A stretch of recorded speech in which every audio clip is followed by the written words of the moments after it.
The inside story on the issues that affect you and your community. This is Local 12 Newsmakers. I didn't like the way that the principals were treated, and I know it was a tough job. I know it wasn't an easy decision for everybody, but it made the decision, easy. They had no problem getting rid of me, and I basically had no problem accepting a position with good folks that were there. So the folks at Manchester were incredibly nice. It reminded me a lot of Oyler, about the folks at Oyler, and there's a lot of need there, and I think that I can go there and have a big impact very, very quickly. Good morning and welcome to Local 12 Newsmakers. I'm Dan Hurley. Cut through all the educationese about how to transform American schools, and the underlying answer is always the same: good people, especially principals and classroom teachers. I started as a teacher in the fall of 1968, hard to believe, right, Craig, at LaSalle High School. I ultimately left because I became interested in adult education. Ever since, I've been a teacher, mostly in informal settings like TV and museums and in college classrooms as an adjunct professor. After 45 years in and around education, I have only met a handful of inspired educators who were not only good teachers or principals in an academic sense, but change agents capable of moving the needle on the educational reform meter. Craig Hockenberry is one of those. And that's why the announcement a few weeks ago that he accepted a job as superintendent in Manchester local schools in Adams County and will leave Oyler School in Lower Price Hill was so disturbing. Just to set the background, here's a part of a story Local 12 reporter Deb Dixon prepared last August when the public was given its first look inside Oyler after 2 years of renovation and expansion work. You can't see the architectural changes on the outside. Digital photography was used to match the color and shape of the old brick. When preschool to 12th graders walk inside, they'll notice some things right away, such as air conditioning. Now it's centrally controlled with air, so every room has the perfect temperature for learning and for a work environment. Lights go off automatically.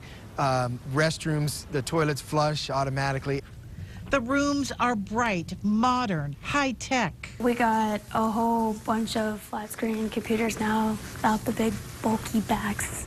Ashley is drawn to the 2 technology centers and a real science room with lab tables. Is they're going to be more excited to come to school, and because there you have something to look forward to, like instead of coming to school doing all the work out of textbooks, now they get to be like, oh, we get to do a lab today, hands-on. When a teacher walks into their room and says, wow, because it's so different and different for the better, obviously that's going to affect that teacher and get that teacher more vested and to go, whoa, let's take advantage, let me take advantage of everything I can.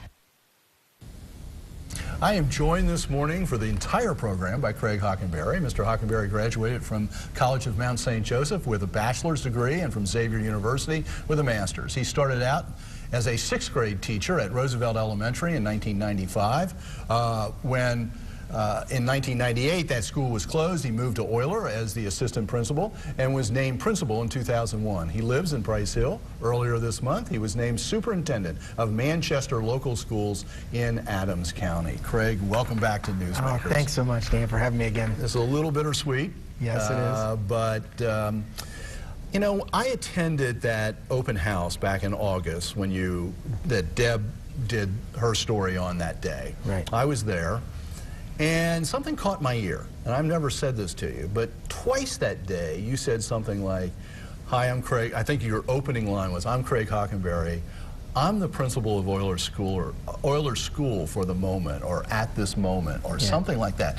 And I thought, wait a minute, what's going on here? Is this a sign that you think you might be? So how long has this transition been in process, either for you or for the school system? Right. The transition to become a superintendent, yeah. Well, obviously, I had been a teacher, I had been an assistant principal, I had been a principal of a K-6 school, a K-8 school, and obviously Oyler expanded to a K-12 school, pre-K to 12. So the natural progression in my career would be a superintendent now that I had the experience. So for the past couple years, I had kept my ears open for different superintendent jobs. That was my ultimate goal. But I always had this problem. There was never the right moment to leave Oyler because I was so passionately addicted to Oyler and all the great stuff that was going on there. And I loved the teachers, the kids, the staff, and our tremendous supporters. So I couldn't find the right time to exit. You couldn't do it when we were in transition at Roberts. I couldn't do it when we first opened up. So it really started this year, during the school year. We used that bite at the beginning, Right. which comes from after you made the announcement that you were moving, but it's reflecting back on the move by the school system to tell, 30 principals that Right. they were surplused, or whatever the proper term was. Everybody knowing that almost everybody would be brought back, but that seemed to be really disturbing this year. Yeah, it really was. We're in the middle, getting ready for testing, getting ready to prepare kids for the big test and deliver our services and do all the right things for kids. And all of a sudden, you're sitting there and you get a letter saying that you're non-renewed. And a lot of people think this is like a standard practice. I've been with the district for 20 years, and it's happened twice, and to me. And when it did happen, within three days later, we got our jobs back. So it wasn't that big of a deal. And we got a lot of reassurances. Listen, we have to do this, for budget reasons, give us some flexibility, and then you're going to be brought back in a few days. Our reassurance was, we'll let you know in July. This was March. So we had March, April, May, June, and July. And being a father of 3, and I couldn't wait, so it did indeed heighten the search. Did they, before you made this announcement, did they renew you? They did. But was there a lowering of your salary? Yes. I'm confused on this. Yeah, the superintendent lowered my salary $10,000. Did they lower all principals' salaries? Not $10,000. There was days taken off at the time, and I was told that when our negotiating board negotiates, our CAS, that it could get higher or it could get lower. But the bottom line was, as of July 1st, I was making $10,000 less than all the other folks that were let go. Was there an explanation? No, none at all. That the superintendent was required or brought me back, but she could bring me back at whatever rate she wanted to, and that's exactly what she did. Also, in the last week or so, there's been this new twist of supposedly, and I've heard you speak about this, that over the years you have, not just you, but the children and the teachers and the staff at Oyler have improved Oyler's performance on state tests, so that you've risen from academic emergency, the lowest, to continuous improvement, which is the middle ground. Right. And yet, all of a sudden there's this letter, supposedly, I haven't actually seen the real letter, from the state saying you had to be replaced because things weren't going well. So what's that about? Yeah, that was the big shocker. But first I need to back up before I can tell that story. I actually got hired at Manchester. I verbally committed before the letter even came out. Okay. Right? We had been working with the state, my assistant principal and I, the entire school year to develop a plan to continue the improvement that Oyler's been making over the past 6 years. And Cincinnati Public Schools actually dismissed us from the turnaround and classified us an emerging turnaround school because our scores, as you said, had come from academic emergency to academic watch and then into continuous improvement. Our performance index went from 60, a very dismal 60, all the way to almost 88, 89. So we had made a dramatic improvement. We hit state indicators in almost every grade level, and the turnaround was fantastic. Our partners and supporters embraced it. All the services that we added were at a very high level. And then all of a sudden, after our plan was approved and all the time and energy we put going to the state, I had overheard from others that there was a letter, but I never got a letter. I never got a call. You still haven't seen it? Never saw the letter one time. Never got a phone call from anybody telling me there was a letter. Never once did anybody from the State Department of Education come down and explain what the process was. It's like they waited till July, till they knew like there'd be no kids, no families, no teachers, no staff there, and then boom, they dropped this on the community, less than a month before actual kids come into school. So it was a very disturbing process, And I think Euler was the only one that, I was the only one that technically had to be replaced for whatever reason. Okay, whatever. But Yeah. you had already made the decision. Yeah, I made the decision at the end of June. So you can go be the superintendent in Manchester, yes, but you can't be the principal at Euler. Yes, that's Okay. what the state's saying. You know, and I've heard these stories, and I had you on for an entire show Right. another time, but it's worth telling. Tell me a story about what Euler was like when you got there that you think maybe capsulizes the challenge. Yeah. But you always have a humor about this. The challenge that you faced. Oh, geez, 15 years ago when I first got on campus at Euler, I was all ready. I came out of the College of Mount St. Joseph. I was very, very well prepared.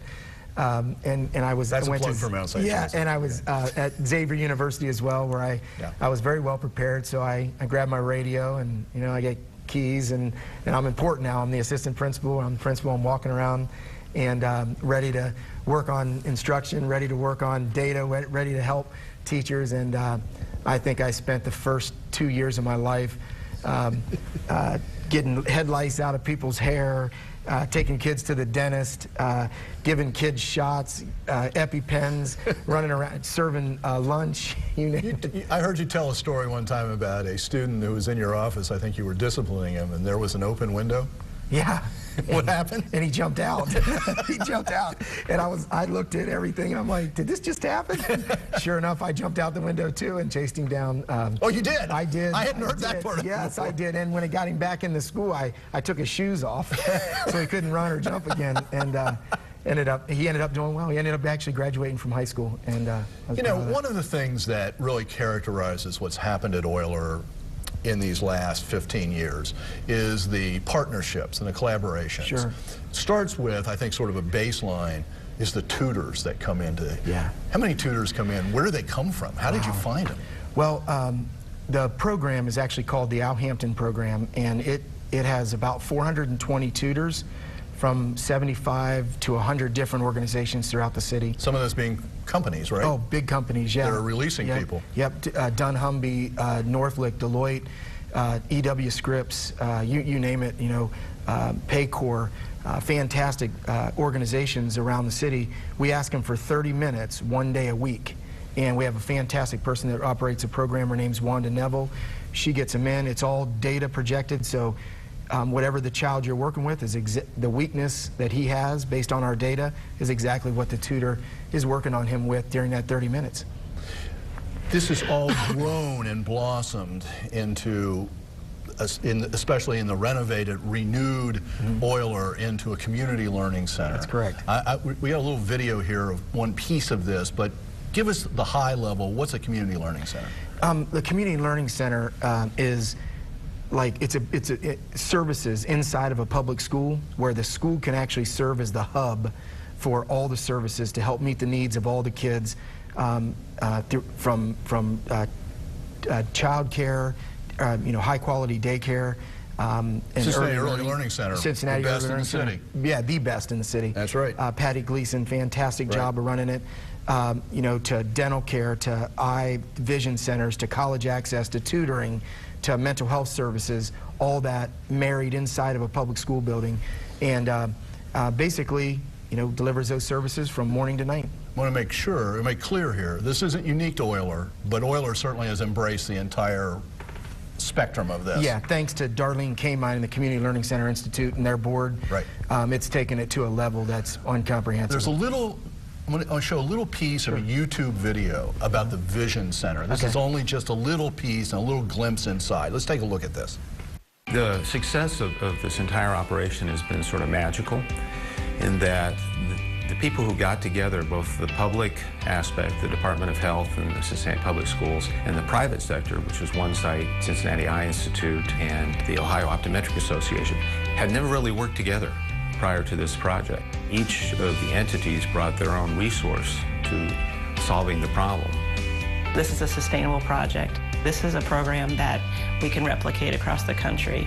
Two of the partners that are a part of this have national presence, and so this is a model that can be replicated in other school districts. You take them into the auditorium, everyone's like, wow. You take them into the new gym, they're like, wow. Open up the Vision Center, and everybody stops. They're like, what? There's gonna be a vision center inside this school? Like my kid can get a, and teachers are like, you know, they can't imagine it, because a lot of them were back with us in the days when a kid would fail an eye exam or couldn't see, and it took months and months and months to get a kid eye exam. And not to mention if the kid would break his glasses, and it'd take more months to get that taken care of. So this is the wow.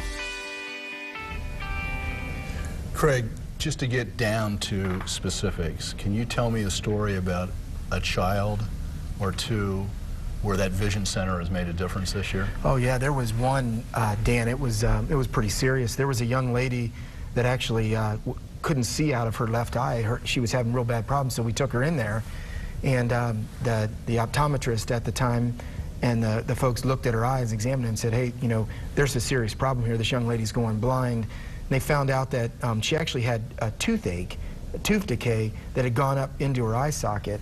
We were able to diagnose that very quickly, get her to Children's Hospital, and correct the problem. Had we not had the eye center, the young lady probably would have lost her vision in her right eye. And there's been plenty others, right. but that was one of the biggest ones. The other one that really catches my eye, that I still can't believe to this day, we had a teacher that had 16 kids in a classroom. So she took them all down to get eye exams on a Monday. By Friday, all 16 had glasses. So she was teaching a class. It was a special needs class. And they all needed glasses. 100% of them went down and got an eye exam on a Monday. By Friday, all 16 of them had glasses. I had never seen anything like it. I couldn't believe it. Still can't believe I'm actually telling that story to this day. And just to reinforce that, it pays for itself because they can bill Yep. Insurance companies or Yep. Medicaid or whoever is applicable. Each organization inside of Euler had its own billing method and its own sustainable model. None of them, nothing was funded by Cincinnati Public Schools. Right, you don't have to go out and raise money. No, I don't. St. Aloysius for the counseling or Nope. whatever. They have their own model. We provided them the space. And we had the customers, we had the clients there, and we had the services. Pretty creative. Welcome back. I'm joined this morning by Craig Hockenberry, the new superintendent of Manchester Local Schools in Adams County. The village of Manchester and the school district sits right on the Ohio River, about 71 miles east upriver from Cincinnati. Drive out Route 52. There are 2 schools in the district, an elementary and a high school, with a total of about 850 students, 55 teachers. The district has struggled on Ohio statewide test, ranking in the bottom 20%. So, Craig, here's the new challenge. Yeah. Why? What intrigued you about this school district? Well, number one, it was, we were able to create this super model to be able to deliver services to urban kids in Cincinnati, and I was very proud of that, and I know our staff was. I know our community was very grateful that we were able to do this at such a high level. And the reason it was such a challenge for me and so excited, I'm so excited about it, is there's such an opportunity to deliver these same type of services to kids that are growing up in rural Ohio. Now, and when you really think of it, I think most of the kids in a state of Ohio are growing up in rural areas. So if we can replicate this model and deliver high quality services to kids in rural parts, then you know, I really think this has something to be said about the community learning center concept. So when you interviewed with the school board, were they intrigued by the community learning center model? Were they intrigued by the collaboration with businesses and organizations? And do they believe they can pull that off in a smaller community? Yeah, I think they were. We were stuck on that for quite, our interview turned a lot to conversations about how we could replicate some of the things. And they were fantastic folks. I mean, it was probably the greatest interview I've ever been in all my life. It was, I mean, they asked a lot of great questions and things, but I think what they want to do is continue the success. I saw the stat there about the scores being in the bottom 20%. Was interesting because the kids are achieving at very high levels in Manchester. They've hit in a lot of state indicators. 75 to 80% of the kids, you know, have passed the state tests. I think our problem is keeping it there and being able to deliver. So was I wrong on those stats? I looked I thought I was reading them off the state site, but was I wrong? You might not be, be wrong at the overall big picture, but where we were now, I've only had a short opportunity to glance at a lot of the data, but right now, I talked to both the principals and 2 of the assistant principals, and we're hitting indicators at every grade level, minus maybe 5th grade. And there's a lot of challenges there. Don't get me wrong. I'm listening to everybody, and I'm trying to absorb it all like a sponge to see where to attack whenever I get there. But right now, the systems are in place. A fantastic superintendent before me, great principals, great staff. Superintendent retired. He retired, yeah. So it wasn't. It's not some sort of difficult transition. No, he did 35 years. He was a fantastic. We spent several hours together. It took you 15 years. Yeah. To get Euler to where it is today. These things don't just happen overnight. Right. You didn't know where you were going to go. When you came to Euler 15 years ago, right. You didn't know where this was going. You didn't have all the answers in your pocket, despite College of Mount St. Joseph and Xavier University. So what's your approach into this new type of position, superintendent, in a new community that you don't know yet, really? I mean, you haven't had enough time to really get there. So how do you imagine yourself approaching this? Are you coming in with the person, you're the person who has the answers? Are you coming in, what are you going to do? No, I don't have all the answers yet, and I'm going to rely on the folks. It was very exciting when I met the principals and the assistant principals and the teachers. They're from there. And they care deeply about the kids. And that's what I loved the most about it is they were talking about the kids the entire time that I was in the interview. I went to the Adams County Fair. Everything was about the kids. I practiced football with the boys. They were the high school football team. And by the way, I'm not 19 years old anymore. I was very sore after that. But I practiced with them, and the coaches it was all about the kids, taking care of the kids. And I really enjoyed that. And I'm really excited to see what skills are transferable from Euler to I was going to say, Manchester. what do you think, are there 1 or 2 things that you think you've learned at Euler that really are transferable any place, that are just sort of basic to good education? Oh, absolutely.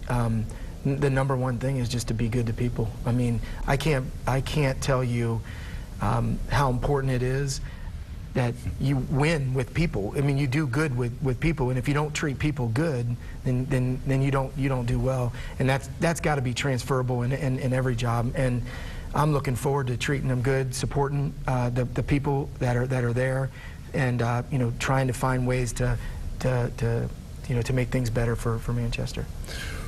What about the fact that it's rural versus urban? How do you think that factors in? I don't know. I don't have a clue. Well, obviously there's going to be more challenges, bringing resources in, because in Cincinnati, if we needed mental health services, I just, drove downtown and found a local place that does it and see if they wanted to become part of it. In Manchester, you can't just walk out the door and, go to a mental health. So I think, and I'm not sure yet, but I will get my arms around it pretty quickly, Monday, to be exact. I'm actually meeting with some dental folks on Monday, the first day of work there. But I think it's going to be dental folks. To get some of this dental. These dental services. They have dental services there. They have 2 chairs, but I don't think they have the system in place yet to bill and to make it go. And rural billing is going to look different than urban. So. So yeah, I'm going to have to look at it from a much more of a regional approach, probably county-wide instead of just inside the city. So yeah, but we're going to knock on doors. If kids need it, we're going to figure out a way to get it. Well, Craig, we're basically out of time. I want to make it clear, and you certainly know this from the reaction in the newspapers and on television, and I'm sure what you've gotten personally. People really respect what you've done at Euler. Really are thankful for what you've given the children of Cincinnati, and now, going to serve the children of Manchester. And, I've told you this privately, but sometimes, in my experience, you have to leave a place in order to someday come back. And I really hope that someday you come back here. So thank you so very much. Yeah. You are an inspiration. Thank you so much, man. And we could say we could keep this going, but we can't because we're out of time. Yeah. So thank you for making Newsmakers a part of your Sunday mornings. We close this morning with the conclusion of a story that Deb Dixon did just about a year ago. You saw the first part of it. The days the doors were thrown open at a renovated Oilers school. It rings with a sad irony 12 months later. After 2 years of renovations, today's theme is There's No Place Like Home. We are finally home. There's absolutely no place like home. No place like home. No place like Are you home. looking